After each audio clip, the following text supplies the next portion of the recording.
जय हिंद प्यारे दोस्तों। रीडिंग टाइम में एक बार फिर से आप लोग का स्वागत करते हैं। तो आज हम लोग बिहार दरोगा का फुल प्रैक्टिस सेट देखने वाले हैं, जिसमें 100 MCQ फॉर्म में होगा। तो चलिए टाइम का वेस्ट ना करते हुए आज का पहला क्वेश्चन देखते हैं। तो आज का पहला क्वेश्चन कह रहा है कि निम्नलिखित में से कौन सा गुणधर्म ठोस, द्रव एवं गैस के लिए भिन्न होता है। तो ये होता है ऊर्जा विनिमय। अगला क्वेश्चन कह रहा है कि निम्नलिखित में से किसमें प्रोटॉन की खोज की थी। तो प्रोटॉन की खोज किसने किया था। तो प्रोटॉन की खोज जो है रदरफोर्ड ने किया था। प्रोटॉन की खोज किसने किया था।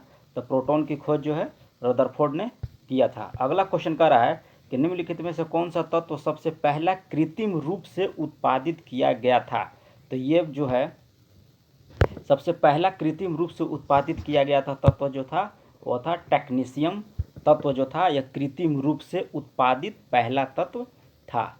अगला क्वेश्चन कह रहा है कि निम्नलिखित में से सबसे भारी तत्व कौन सा है। तो सबसे भारी तत्व जो है ये है ऑस्मियम। सबसे भारी तत्व है ऑस्मियम।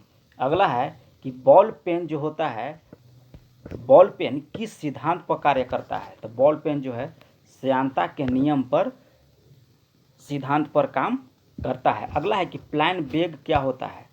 प्लान वेग जो है क्या होता है। 6 नंबर क्वेश्चन कर रहा है कि प्लान वेग क्या होता है। तो प्लान वेग जो होता है, ऑप्शन देख लेते हैं क्या है। प्लान वेग कह रहा है कि किसी वस्तु के पृथ्वी के गुरुत्व केंद्र से बाहर जाने के लिए न्यूनतम वेग जो होता है वही प्लान वेग कहा जाता है। प्लान वेग जो होता है 11.2 किलोमीटर पर सेकंड होता है, यानी कि एक सेकंड में 11.2 किलोमीटर से किसी वस्तु को या ऊपर जब हम आसमान में भेजते हैं तो वापस पृथ्वी पर नहीं आता है, उसी को हम लोग प्लान वेग कहते हैं। अगला है कि इंद्रधनुष के दोनों सीमांत वर्णपट होते हैं। इंद्रधनुष माने क्या हो गया। इंद्रधनुष का जो रंग होता है 7 गो VI, याद रखिएगा VIBGYOR। तो दोनों सीमांत वर्णपट यानी कि ये वाला और ये वाला का पूछ रहा है, यानी कि बैगनी और रेड जो होगा इसका आंसर हो जाएगा। अगर बीच वाला कहेगा तो ग्रीन हो जाएगा। इसी तरह से पूछ रहा है सीमांत वर्णपट यानी कि पहला और लास्ट का पूछ रहा है।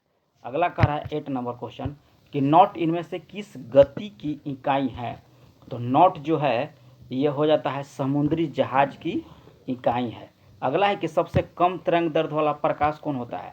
तो सबसे कम तरंग दैर्ध्य वाला प्रकाश कौन सा है, बैगनी होता है। और सबसे अधिक पूछेगा तो हो जाएगा लाल का।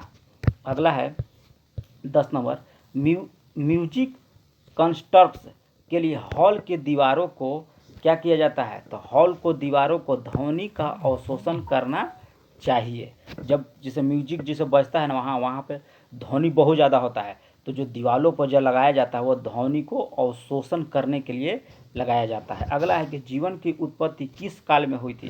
तो जीवन की उत्पत्ति जो है प्री कैम्बियन काल में हुआ था। अगला है 12 नंबर क्वेश्चन। 12 नंबर क्वेश्चन कह रहा है कि कार्बन मोनोऑक्साइड विषाक्तता निम्नलिखित में से किसको मुख्यतः प्रभावित करती है। तो ये करती है प्रभावित रक्त की ऑक्सीजन को वहन करने की क्षमता को प्रभावित करती है। 13 नंबर कह रहा है कि प्याज के छिलके उतारने पर आंसू आ जाते हैं क्योंकि प्याज में निष्कासित करता है। तो ये करता है सल्फोनिक अम्ल। याद रखिएगा यहाँ सल्फोनिक अम्ल भी दिया है, सल्फोनिक अम्ल गलत है, आंसर हो जाएगा सल्फोनिक अम्ल। अगला है कि अंतरिक्ष यात्री द्वारा अंतरिक्ष यान से बाहर कोई वस्तु गिराने पर वस्तु क्या करेगी, वस्तु जो है अंतरिक्ष यान की गति के अनुसरण करने लगेगी। यानी कि अंतरिक्ष जो है जिस गति में घूम रहा है उसी गति से जो है कोई वस्तु घूमने लगेगा। अगला है कि 3 पिन बिजली की प्लग में सबसे लंबी पिन को जोड़ना चाहिए। किसमें जोड़ना चाहिए, तो ये जोड़ा जाता है आधार सिरे से उसको जोड़ा जाता है। अगला है कि किलोवाट घंटा किसका यूनिट है। तो किलोवाट घंटा जो है यह ऊर्जा के यूनिट है। बल का मात्रा क्या होता है, न्यूटन होता है। संवेग का मात्रा क्या होता है, किलोग्राम मीटर प्रति सेकंड होता है। अगला क्वेश्चन का 17 नंबर कि अगर किसी झील के तल से ऊपर आते बुलबुले के आयतन में वृद्धि होती है तो उसमें बुलबुले पर लगने वाला जो दाब है वो क्या हो जाएगा, तो दाब जो है कम हो जाएगा। कह रहा है क्वेश्चन कि अगर किसी झील के तल से ऊपर आते बुलबुले का आयतन में वृद्धि है तो उस बुलबुले पर लगने वाला दाब जो है कम होगा। 18 नंबर क्वेश्चन कह रहा है 18 नंबर क्वेश्चन कह रहा है कि वायुमंडल में प्रकाश का विसरण का कारण क्या है। वायुमंडल में प्रकाश के विसरण का जो कारण है वो है धूलकण। क्या है, धूलकण। वायुमंडल में प्रकाश के विसरण का कारण क्या है, तो ये है धूलकण। 19 नंबर क्वेश्चन कह रहा है कि एक समतल दर्पण की वक्रता त्रिज्या क्या होती है। तो एक समतल दर्पण की वक्रता त्रिज्या जो होती है वो अनंत होती है, इन्फिनाइट होती है। अगला है कि निम्नलिखित में से कौन सैग्यूबोरस होता है, कौन जो है सैग्यूबोरस होता है। तो ये जो हो जाएगा सैग्यूबोरस होता है, तो इसका आंसर हो जाएगा मच्छर। मच्छर जो होता है सैग्यूबोरस होता है। अगला है 21 नंबर क्वेश्चन कह रहा है कि राष्ट्रीय स्तर पर कृषि विपणन सहकारिताओं को शीर्ष संगठन कौन होता है। तो ये होता है नाफेड। क्या होता है, नाफेड होता है, नाफेड होता है। राष्ट्रीय स्तर पर कृषि विपणन सहकारिता शीर्ष संगठन होता है नाफेड। अगला है 22 नंबर कि निर्यात हेतु आम की पसंदीदा प्रजाति कौन सी है। तो निर्यात हेतु आम की पसंदीदा प्रजाति जो होती है वो होती है अल्फांसो आम, निर्यात में सबसे पसंदीदा होती है। अगला है 23 नंबर कि चिकीमाटा यानी कि चिली निम्नलिखित में से किस खनिज के लिए प्रसिद्ध है। तो ये प्रसिद्ध है तांबा के लिए। चिकीमाटा निम्नलिखित में किस खनिज के लिए प्रसिद्ध है, तो ये तांबा के लिए प्रसिद्ध है। अगला क्वेश्चन देख रहे हैं 24 नंबर। 24 नंबर कह रहा है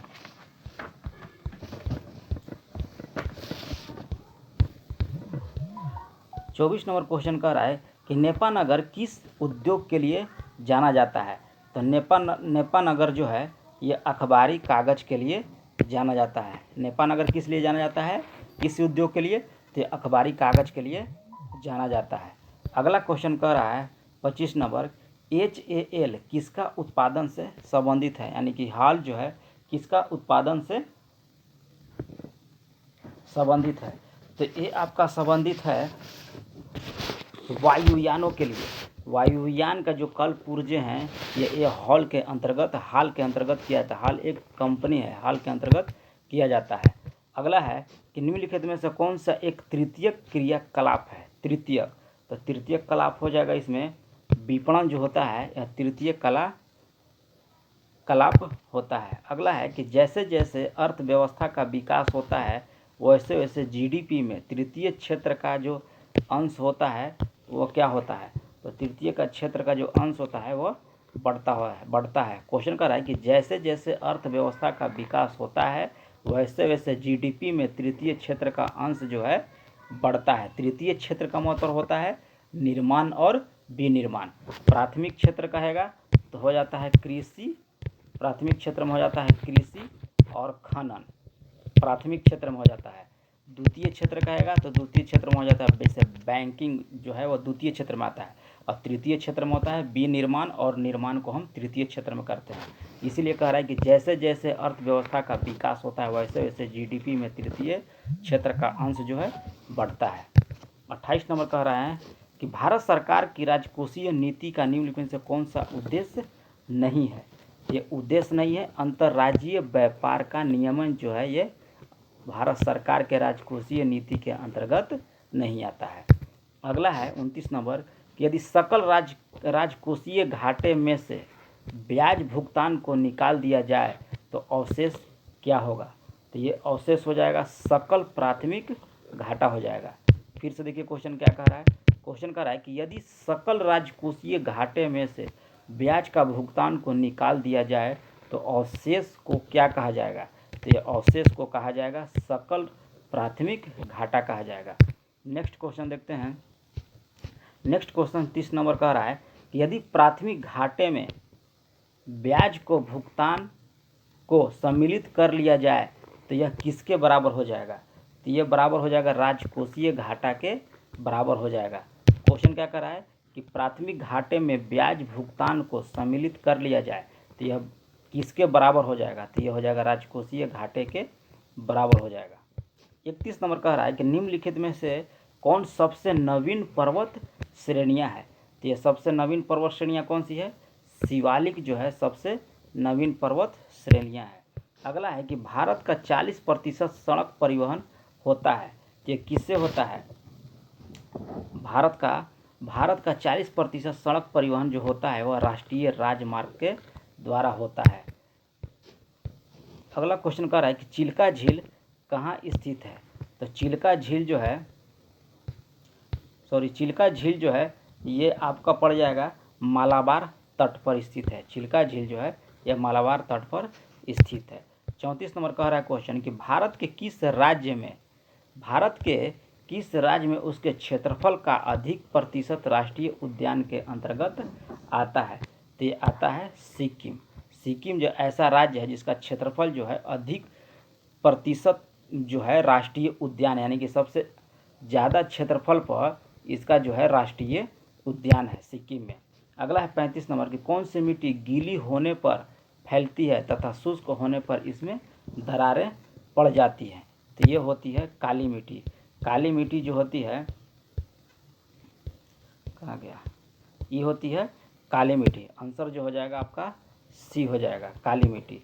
काली मिट्टी जो कह रहा है यहाँ क्वेश्चन कि गीला होने पर फैलता है तथा शुष्क होने पर इसमें दरारें पड़ जाती है, यानी कि सूखने पर दरारें पड़ जाती हैं काली मिट्टी में।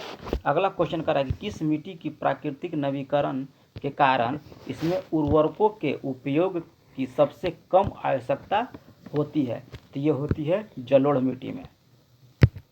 अगला 37 नंबर क्वेश्चन कर रहा है कि कौन सी मिट्टी की अधिक जल धारण क्षमता के कारण सिंचाई की आवश्यकता जो है कम होती है?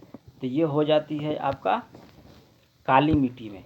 काली मिट्टी में जो है अधिक जल धारण की क्षमता के कारण सिंचाई की आवश्यकता कम होती है।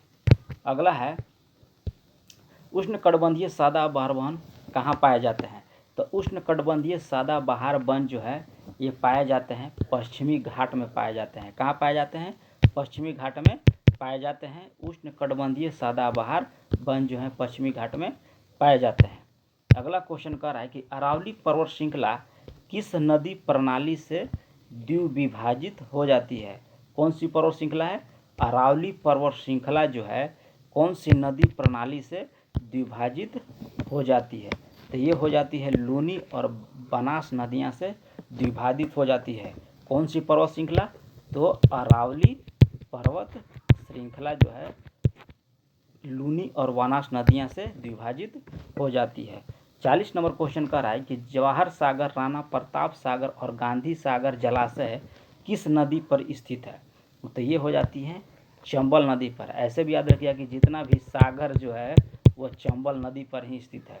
तो क्वेश्चन कह रहा है कि जवाहर सागर, राणा प्रताप सागर और गांधी सागर जलाशय किस नदी पर निर्मित किया गया है? तो ये किया गया है चंबल नदी पर किया गया है। अगला है नेक्स्ट क्वेश्चन 41 नंबर क्वेश्चन का है कि केंद्रीय नमक अनुसंधान संस्था कहाँ स्थित है? तो केंद्रीय नमक अनुसंधान संस्था जो है ये भावनगर में है। अब भावनगर कहाँ है? वह गुजरात में स्थित है। कहाँ है? गुजरात में स्थित है। अगला है 42 नंबर कि नल सरोवर बर्ड सेंचुरी किस राज्य में स्थित है? तो ये गुजरात में स्थित है। अगला है कि विक विद गांधी के रचयिता कौन है? तो ये लुई फिशर है, यानी कि ए विक विद गांधी के लेखक कौन है? तो लुई फिशर है।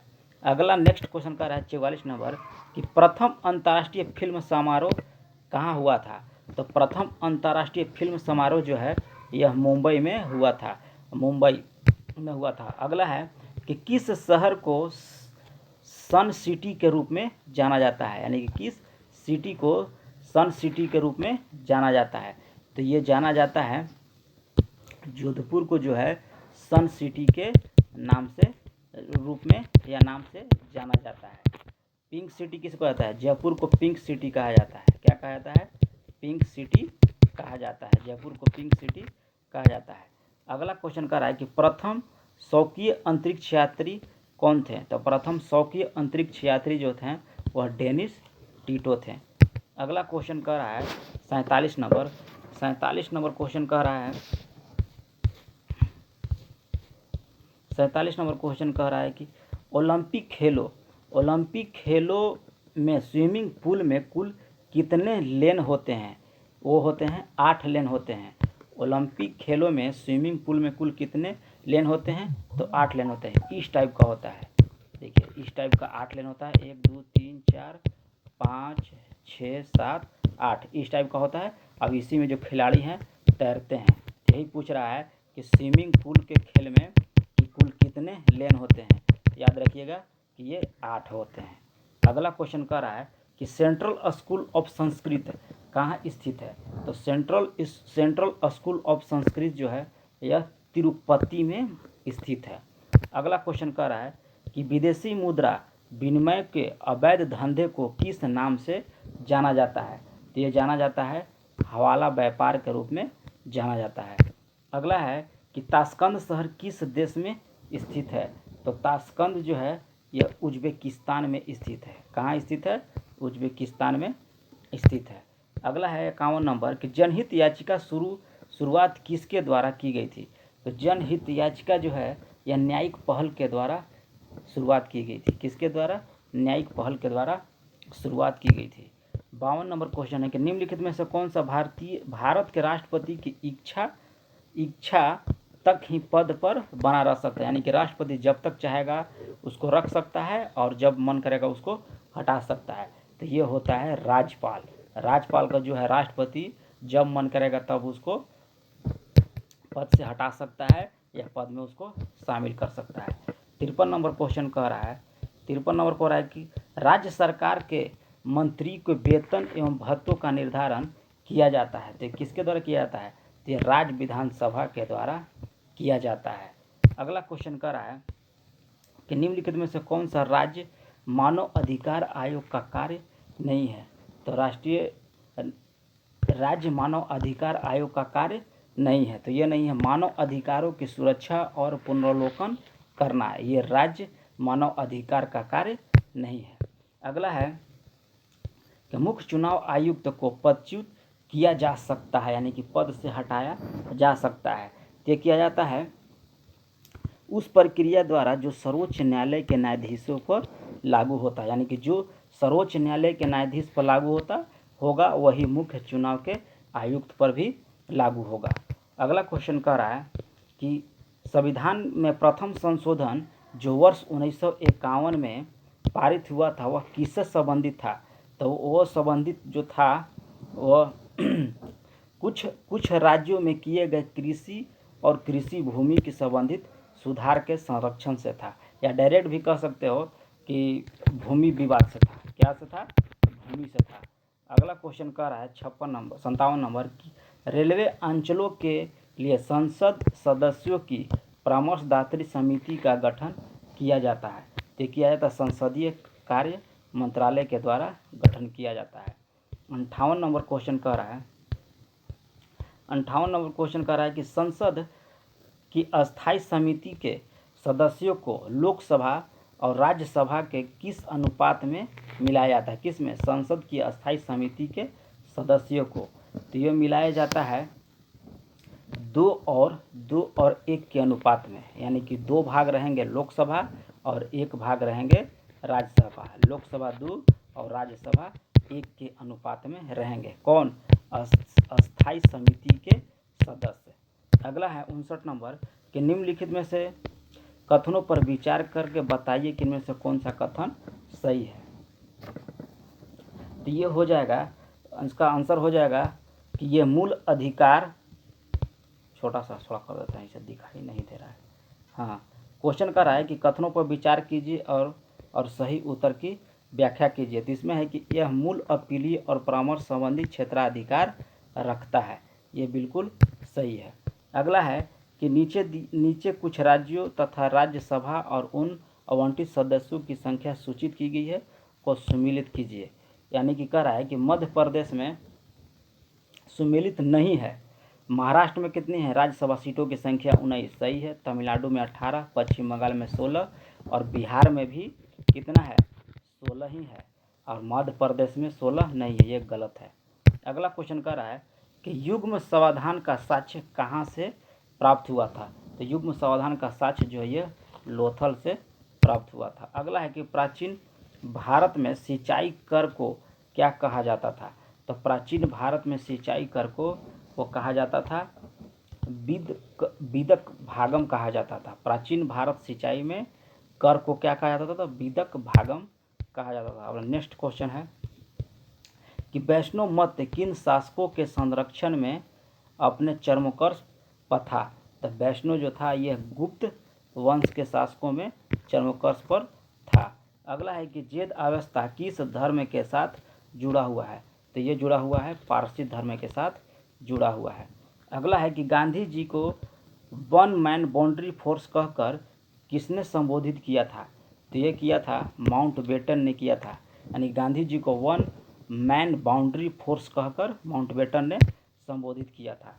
66 नंबर क्वेश्चन है कि निम्नलिखित में से किस मध्यकालीन शासक ने सार्वजनिक वितरण प्रणाली प्रारंभ की थी? तो ये किया था अलाउद्दीन खिलजी ने सार्वजनिक वितरण प्रणाली प्रारंभ की थी अलाउद्दीन खिलजी के द्वारा। अबुल फजल के हत्यारे को किस ने पुरस्कृत किया था? तो अबुल फजल के हत्यारे को जहांगीर ने पुरस्कृत किया था। अगला है कि 1940 ईस्वी मुस्लिम लीग के अधिवेशन 1940 ईस्वी मुस्लिम लीग के अधिवेशन में पाकिस्तान को सृजन का प्रस्ताव किसने रखा था? तो ये रखा था 1940 मुस्लिम लीग के अधिवेशन के पाकिस्तान का सृजन का प्रस्ताव खलीकुज्जनम के द्वारा रखा गया था। किसके द्वारा रखा गया था? तो ये हो जाएगा ऑप्शन आपका खलीकुज्जनम के द्वारा रखा गया था। यानी कि ऑप्शन जो है डी हो जाएगा, ऑप्शन नंबर डी हो जाएगा खलीकुज्जनम। अगला है कि किस मुगल सम्राट ने तंबाकू के प्रयोग पर निषेध किया था? तो ये किया था जहांगीर। अगला है 70 नंबर क्वेश्चन। 70 नंबर क्वेश्चन कर रहा है कि बौद्ध धर्म के महायान संप्रदाय के संस्थापक नागार्जुन किस शासक के समकालीन थे? तो नागार्जुन जो थे ये कनिष्क के समकालीन थे। 71 नंबर है कि सिंधु घाटी सभ्यता गैर आर्य थी क्योंकि सिंधु घाटी सभ्यता गैर आर्य थी क्योंकि वह नगरीय सभ्यता थी। अगला है गांधी जी के नाम से पहले महात्मा जोड़ा गया था। कब जोड़ा गया था? तो ये जोड़ा गया था चंपारण सत्याग्रह के दौरान जो है जोड़ा गया था। गांधी के नाम से पहले महात्मा जोड़ा गया था चंपारण सत्याग्रह के दौरान।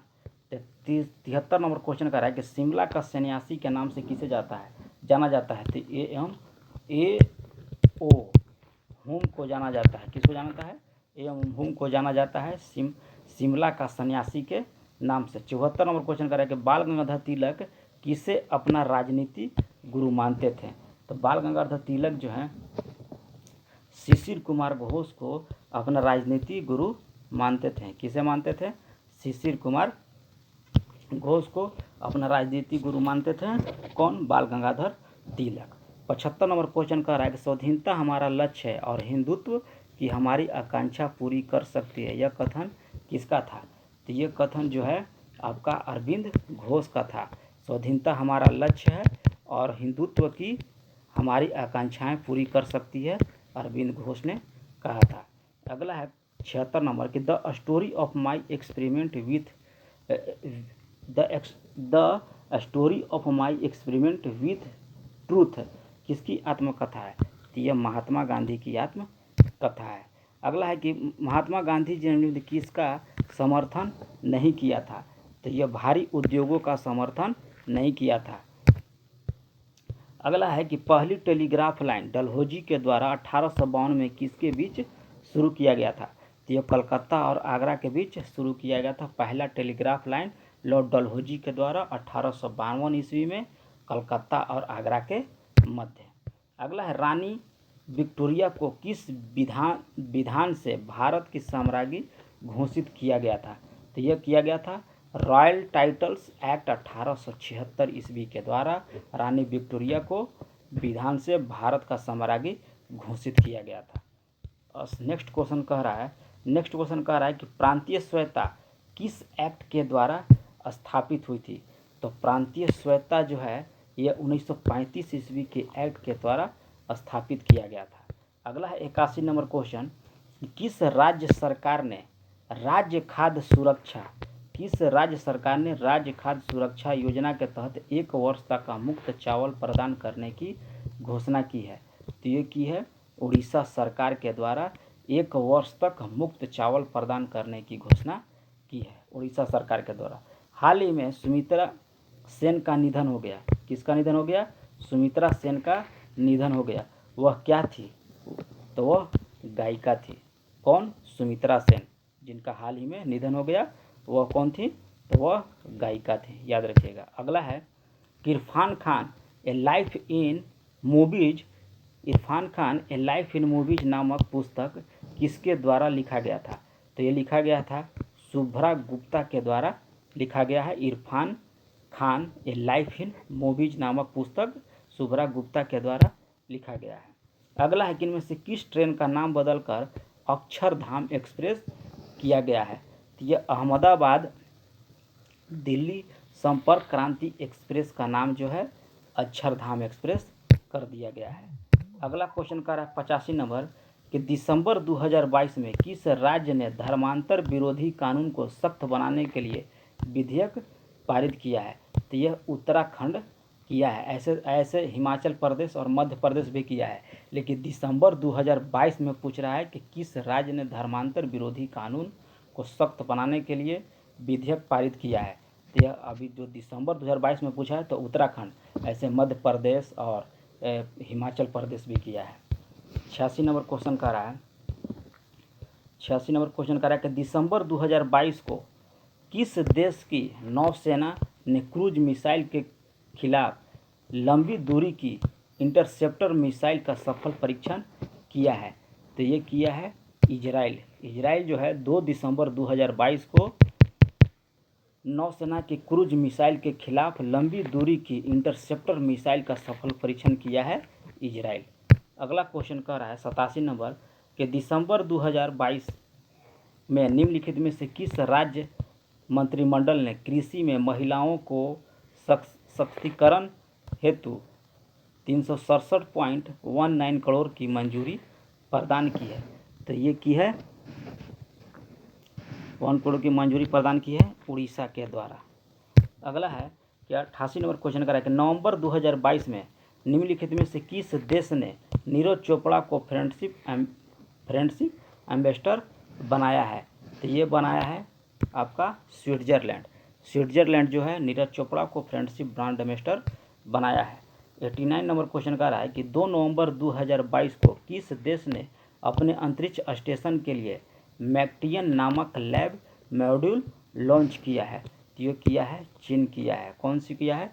मैक्टियन नामक लैब मॉड्यूल लॉन्च किया है चीन के द्वारा।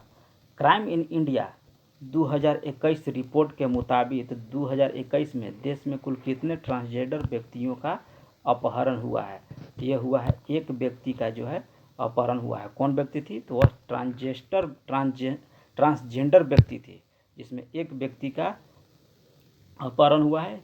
किसके रिपोर्ट पर? क्राइम इन इंडिया के रिपोर्ट के अनुसार। 91 नंबर क्वेश्चन कह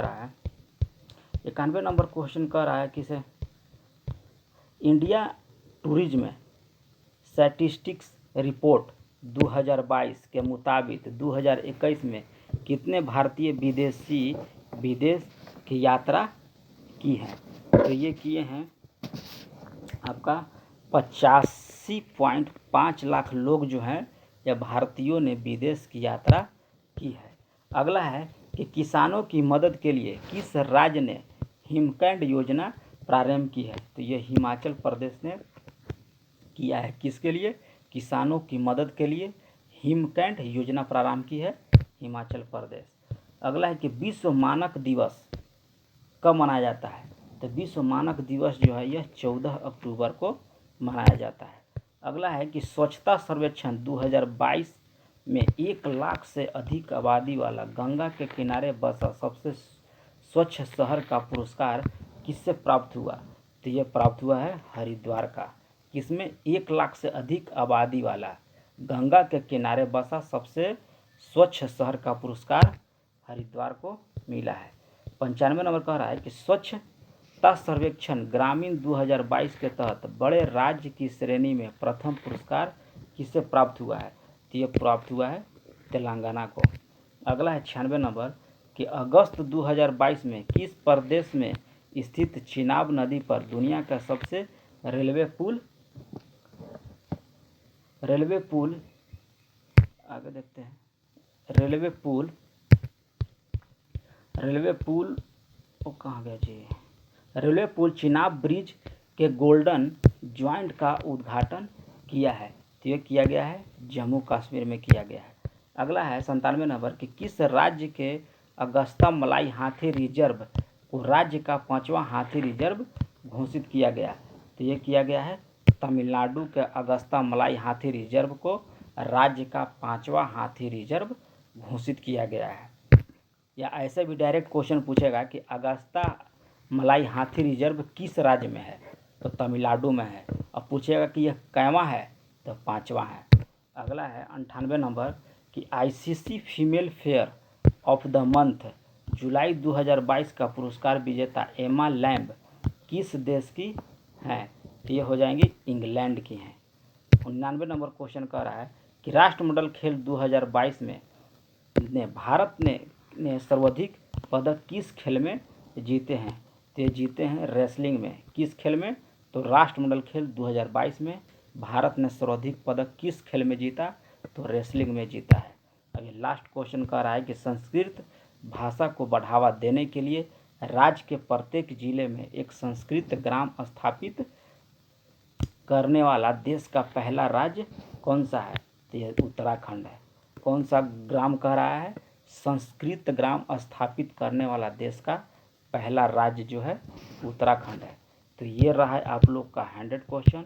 हाँ, अगर इससे ऐसे ही क्वेश्चन आपका प्ले लिस्ट में बना दिया गया है तो और जाके सेट लगाइए। हाँ, और अगर नए आप चैनल पर नए हैं तो चैनल को सब्सक्राइब कर लें, बेल घंटी दबा दें, और हाँ, वीडियो अच्छा लग रहा है तो लाइक बटन भी दबा दीजिए। मिलते हैं नेक्स्ट वीडियो में, तब तक के लिए धन्यवाद।